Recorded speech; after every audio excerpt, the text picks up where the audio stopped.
Good morning to all of you. In this video lecture, we are going to see about the subject CME 380 Automobile Engineering. In that, we are going to see Unit 3 Video Lecture 3.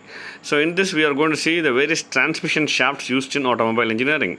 Okay, let's go to the slides. So first of all, we shall see about the drive shaft. The drive shaft or propeller shaft connects the transmission output shaft to the differential pinion shaft. Since all the roads are not perfectly smooth and the transmission is fixed, the drive shaft has to be flexible to absorb the shocks or bumps in the roads. Universal or U joints allow the drive shaft to flex and stop it from breaking when the drive angle changes.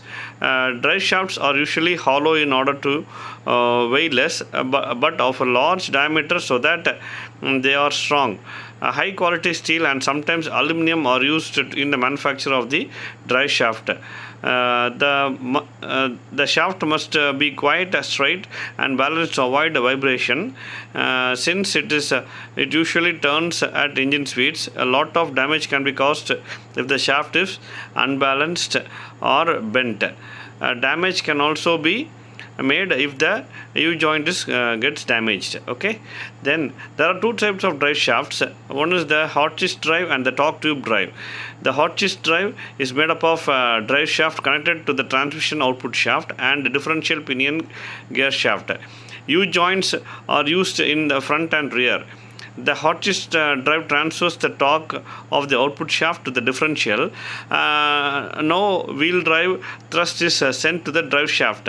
Sometimes this drive comes in two pieces to reduce vibration and make it easier to install. In case of 3 U joints are needed. The two pieces piece types need ball bearings in dust-proof housing as center support for the shafts. Rubber is added into this arrangement for noise and vibration reduction. The torque tube drive shaft is used if the drive shaft has to carry the wheel drive thrust. If it is hollow steel tube that extends from the transmission to the rear axle housing. One end is fastened to the axle housing by bolts. The transmission end is fastened with the torque ball.